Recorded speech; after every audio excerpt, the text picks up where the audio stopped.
You won't believe what happened to my daughter last week. An armed HOA guard actually drew a gun on her in broad daylight. He had no idea she's an FBI tactical commander. She wasn't scared, not even for a second. What he thought would be intimidation turned into his worst nightmare. An entire neighborhood witnessed it. The audacity of HOA security will shock you. They thought rules and badges made them untouchable. But they forgot one thing. My daughter was trained for moments exactly like this. And today, I'm telling you the story from start to finish. It all began on a quiet Tuesday morning. The sun was just peeking over the trees, and my daughter, Maya, was heading to her car. The HOA had been on edge lately, patrolling every corner, citing neighbors over the tiniest violations. She barely glanced at them. She knew their reputation, but they didn't know hers. As she walked past the community gate, one of the HOA guards stepped out, blocking her path. He was tall, imposing, and carried himself like authority itself flowed from his uniform. "You can't go this way," he said, voice firm, eyes scanning her ID badge as if it mattered. Maya didn't flinch. Her calm, piercing gaze met his. "Excuse me," she said. The guard didn't respond, only reached under his jacket. That was the moment it happened. He pulled out a gun. For anyone else, this would be a nightmare. But Maya, she had trained for worse. Her hand instinctively hovered near her own concealed weapon. But she knew the smartest move wasn't confrontation yet. It was control. "Put it down," she said evenly. Not a demand, not a threat, just facts. He hesitated. The seconds stretched. He had no idea she could disarm him before he even realized what had happened. The tension could have popped like a balloon. Neighbors peeked out their windows, cameras raised. Social media was about to get its own live drama, though no one knew it yet. And that, friends, is where part one ends. The calm before the storm, the moment when an HOA guard learned the hard way that not everyone in the neighborhood is who they appear to be. Maya's voice remained steady, but inside, she was analyzing every movement, every twitch of the HOA guard. His finger hovered near the trigger, and she knew panic could make him dangerous. The sun glinted off the barrel of the gun, reflecting in her calm, unshakable eyes. "Sir, step back," she said, her tone crisp. "You're pointing a firearm at someone who doesn't intend harm. You need to calm down." The guard, clearly unprepared for resistance, blinked. His hand shook slightly. A bead of sweat slid down his temple.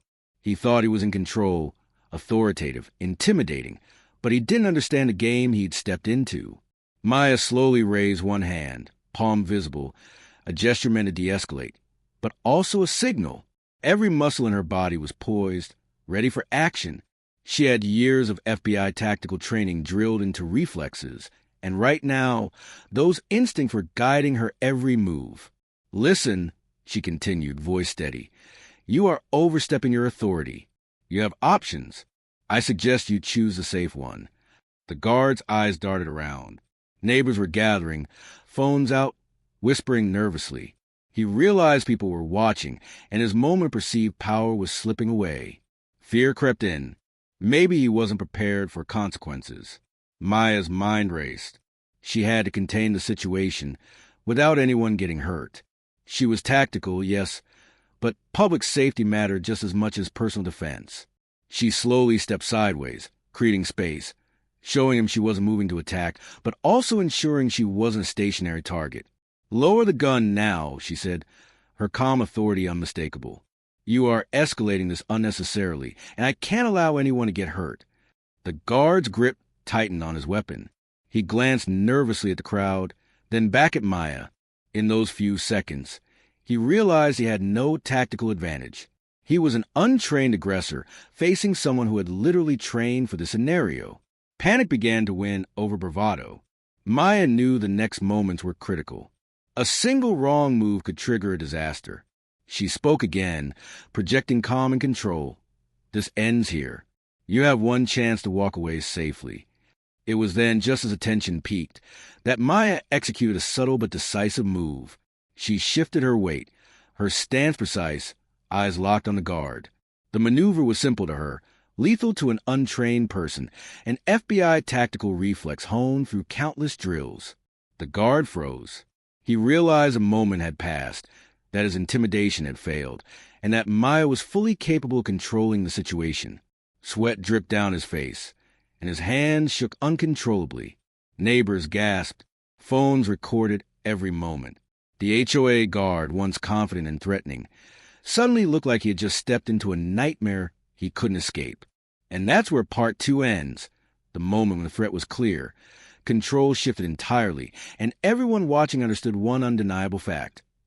Maya was no ordinary civilian. The HOA guard's hands trembled as Maya maintained perfect composure. Every second stretched like an eternity. Neighbors held their breath. Phones raised, capturing what was quickly turning into a viral-level spectacle. "You still haven't listened," Maya said calmly, her voice carrying authority without anger. "Step back, put the gun down, and we can all walk away safely. This doesn't have to get worse." For a moment, the guard seemed frozen, caught between fear and stubbornness. His eyes darted to the barrel of his own weapon, then to Maya's steady gaze. She wasn't bluffing. Her calm was lethal, trained to exploit hesitation. Then, in a split second, he made a fatal miscalculation. His finger twitched on the trigger, a micro-movement she anticipated instantly. With one fluid, precise motion, Maya shifted her stance, drew her concealed weapon, and de-escalated the threat with surgical precision. No shots fired, no one hurt, but the power balance was clear. The guard froze, wide-eyed, realizing he was entirely outmatched. His gun, once a symbol of intimidation, now seemed like a liability. Maya's presence radiated control, tactical skill, and authority he had never encountered. "You understand now?" she asked evenly. "Your actions were dangerous, illegal, and reckless. If you fire that weapon or make another move, the consequences will be severe." Sweat poured down his face. His bravado evaporated, replaced by sheer panic. Neighbors whispered among themselves, phones recording every detail. What started as a routine HOA confrontation had turned into a full-blown lesson in underestimating someone trained for real threats. The guard slowly lowered his weapon, hands shaking, eyes avoiding Maya's. I didn't know," he stammered. "That's the problem," Maya said softly but firmly. "You didn't know. You thought you could intimidate a civilian. You forgot to consider training, experience, and control. That's your mistake." By now, security personnel from the HOA had arrived, rushing to the scene. But Maya's stance, her calm dominance, and the way she controlled every moment ensured there would be no rash actions. She didn't need to fire a shot to win. The situation was already under control. The crowd of neighbors, who had been silently panicking moments before, erupted into murmurs and whispers. Some were scared, some impressed, but everyone understood the lesson. Never underestimate someone trained in tactical response, especially when they're protecting themselves and their loved ones. Finally, the guard was guided away by his colleagues, weapons safely confiscated, humiliation written all over his face. Maya stood tall, her heart steady, the calm after the storm settling in. She had handled what could have been a deadly encounter with poise, precision, and authority. And as the neighbors slowly returned to their homes, phones still buzzing with videos and whispers, one undeniable truth hung in the air. The HOA had just learned, the hard way, that some residents are not to be messed with. The neighborhood was buzzing for days after the incident. Phones were full of videos, social media exploded, and everyone who had witnessed the standoff replayed it in their minds. The HOA guard, once confident and threatening, had been completely exposed. Maya, meanwhile, stayed calm. She knew the danger wasn't improving herself. It was in preventing harm. She didn't boast. She didn't celebrate. She simply made sure everyone walked away safely. That was the difference between training and panic. The HOA board called an emergency meeting, trying to figure out how to handle fallout. Emails and complaints flooded in. The security company faced scrutiny. But Maya had no intention of escalating further. Her focus was simple: accountability. Neighbors came by, some to thank her, others to ask questions about what had happened. It became clear that the HOA security had underestimated not only her skills, but the courage it took to remain calm under threat. "What should I have done?" the HOA board asked meekly. Maya's answer was firm. "You should have respected boundaries, followed the law, And never assumed authority give you power over trained professionals, or anyone else, for that matter. Local news even caught wind of the story. Footage went viral, showing a perfectly executed display of restraint, tactical skill, and composure. It became a lesson in both caution and respect, a reminder that ordinary assumptions can have extraordinary consequences. Maya reflected on the event privately. She didn't need recognition. She didn't need headlines.